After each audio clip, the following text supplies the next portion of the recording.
Hello, viewers. It's Cynthia Michael from Screen Reviews, bringing you a new podcast of our subject called the Boruto Review. Like always, I'm going to speak very loudly, very clearly, and very slowly, in case you don't understand me. Also, I'll try to do my best not to breathe too hard during this audio podcast recording as well, not to cause any audio feedback as well. And finally, if you're under 18, this audio podcast recording will change your adult language. Once again, if you're under 18, this audio podcast recording will change your adult language. Now, if you're over 18, then you can get to watch this audio podcast recording. So anyway, let's go to the latest episode of Boruto. So basically, the episode starts off like it left off in the previous episode. Kawaki finally picked up, finally got the broken bars that, finally got Hime's broken bars and this time, and used the glue stick that Boruto gave him to fix it finally. So basically, he took the broken bars back in the house, moved to Naruto's went into Naruto's office and started to put, start to glue the pieces back together. But he's kind of having a little hard time doing so. So basically, he may saw him,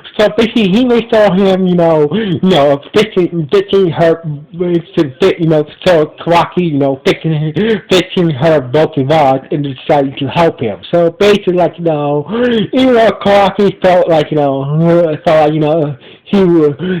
to do it by himself, but, he would insist on, helping Kawaki out with fixing her broken box that he broke. So basically, Boruto, they started having a small chat, and Boruto was outside the office door, just listening to Kawaki and he talk. Meanwhile,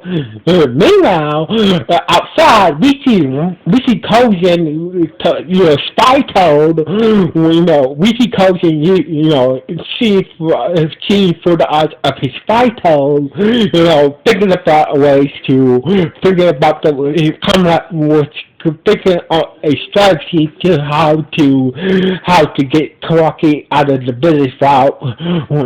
While starting in trouble, because he knows that that Kawaki's at Naruto's house, so basically Naruto's the Kage, so basically it doesn't really make any sense to try to snatch Kawaki from Naruto's house, because Naruto, so basically Koji was trying to figure a way to snatch to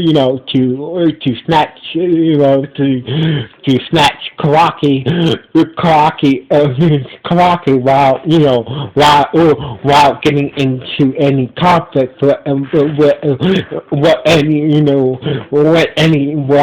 getting into any conflict. So anyway, meanwhile, back at the Carrot Organization headquarters, Cole went to go see Arlo, and he's like, what the hell, where's Jigen at? Start to ask some questions, like, where's Jigen at? Where's Jigen at? And did you ever find you never find out who is the traitor in our inner circle? And Arlo was like, we're still looking into who could be the traitor. But as for Jigen, he just went somewhere to go chill out for a minute. So basically, Cole was just like, I did. So basically, after Otto asked his question, and Otto told Cole that, told Cole, I need you to go see where Bo is. So basically, he's been annoying my Cole. So basically, I want you to go find Bo. Go out there and find Bo and see what the hell is up with him. So basically, Cole was like, I can't leave this place, while Jigen finishes. And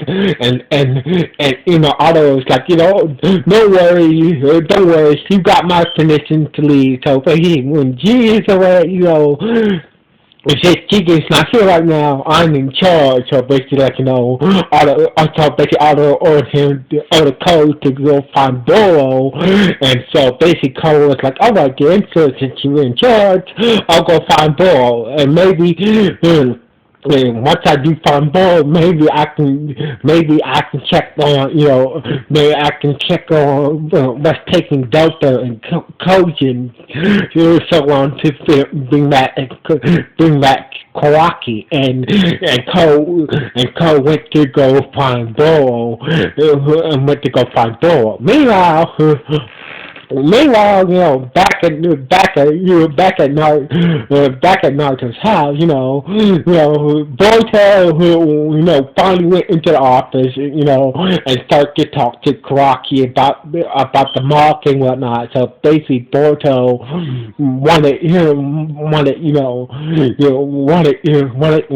wanted Karaki's help to help him understand the mark and also learn how to control his Commonwealth's powers that way, because he's scared that the mark might control him. So basically, after what Momoshiki said to him when he got the mark, Boruto is worried that about the words that Momoshiki said to him, that that mark about the mob might about the whole mob thing. So basically, Karaki was like, was hesitant at first, but so basically, the Karaki agreed to help Boruto, understand the help them, understand, and train to use his mouth better. Naruto was outside his office, outside the door of his office, listening to the whole conversation. So basically, so basically, they went to the training area. And as Boruto and Karaki started to activated the mocks and started to train, have fun in that to train. For Karaki to teach Boruto how to control, how to use and control his karma mock. Basically, teaching Boruto how to use the power of his Commonwealth, and how to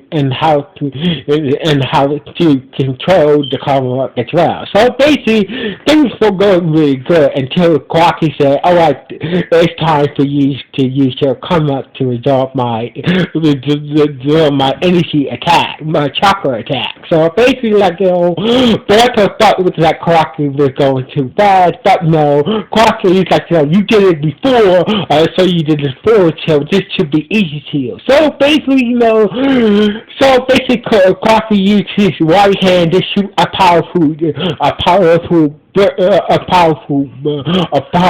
ball of energy at Boruto to resolve what is common up, but it didn't go as well. So basically, the thing is, so basically, Boruto didn't exactly absorb Karaki's attack, and Boruto got pissed that you could have killed me back there. So basically, Karaki said, "Hey, you was able to absorb the power from my attack before, so basically, it should have been easy to you." So basically, Naruto was there. Naruto was there along with Hime, and Boruto, so basically Naruto told Boruto to make the unison sign for a good duel, and this for the sparring thing, to do the unity sign for the sparring thing. So basically, Boruto's hand was burned was a little burned from Karaki's attack. But he did what his father says. So basically, once he did the unity sign with Karaki, or something, Boruto, Boruto and Kawaki's hands start to hurt, and an image of Momoshiki, appear in Boruto's mind, and all of a sudden we see Boruto, third hand all of a sudden, his third Kamama hand was all healed after he had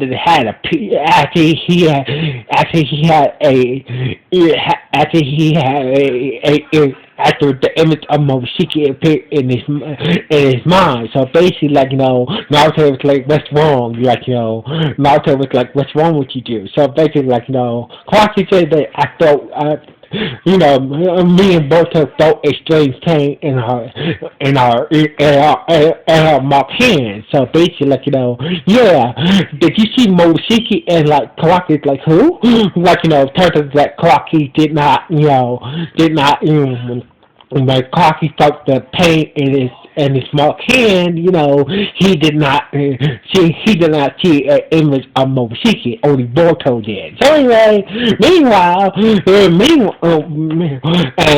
and Kojin was walking through the eyes of his little spy toe. It's he was kind of impressed at Boruto's smart, healing his hand. So basically, Kojin was I need to reserve Boruto a bit more. So basically, Coach was I need to keep eyes on Boruto and see how his comic abilities will get more details about Boruto and his comic abilities. So anyway, meanwhile, Boruto was being outpaced. So basically, meanwhile, outside of this, Boruto was being impatient, and she was real pissed off that wondering what the hell was taking Koji and so on. So basically, Doctor decided to send a probe, a robot probe,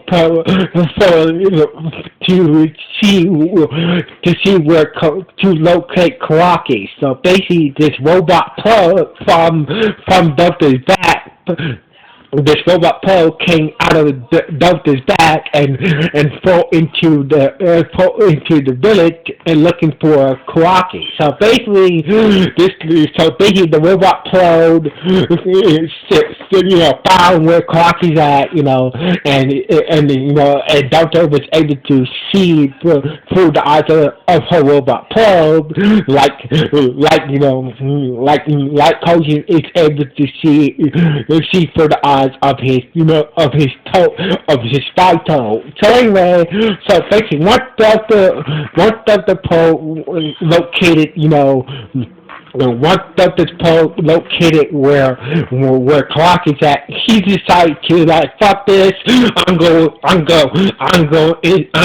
going in school Kojin to get Kawaki. So basically, when she jumped into the air, she activated these thrusters. Her legs became thrusters, as she just literally did a Astro Boy and flew into the village and set off the chakra sensory network that was connected to, and that's when use her mind juices to contact Boruto about there's a tutor that just entered the village. This tutor just entered the village, and passed through the chakra sensory network and entered the village. So basically, Boruto figured that that the people who that the terror organization is making the moves to get Rocky back. So basically, like Naruto was telling Boruto to take his sister and go, get away from here, cause we're gonna have about to get here out soon. So anyway, coaches and so basically Coach so Dr. fly by him. So basically Coach so Dr. fly by him. And like, oh damn, he was pissed. Coach was pissed off that, oh Dr. you idiot. Dr. he was pissed off that Dr. didn't stay put. So basically, and headed towards where Crocky and the others were at. So basically, Naruto once again was telling Boruto to take his sister and get away from the place, but it was too late. Dota came landing down. You're like, oh shit, and Crocky was like, oh damn, it's Dota, we're in trouble now. So basically, like, and Dexter's like, oh, there you are, Crockett. It's time for you to come home. And this is how the episode ended with Dota staring at Naruto, Boruto, his sister, and Crocky, and Dota telling him that, it's time to go, Crocky. And this is how the episode ended with Boruto and others doing that Delta, and that's how the episode ended. So basically, this was a good episode. I gotta say, I like when Delta did a Astro Boy. Now, if you ever watch Astro Boy, Astro Boy can fly because he has rocket in his leg. So basically, what I meant by Delta doing a Astro Boy, that she literally had thrusters in her legs to help him to actually fly. So basically, that's what I meant by her doing a Astro Boy. So anyway, this was a good episode. This was a very good episode of Boruto. So anyway, what do you guys think about the episode of Boruto? Was it good? Was it bad? Or was it just okay? Please let me know to come to the podcast. So anyway, like always, it's City Michael from Scooby-Doo. Sign off. 1.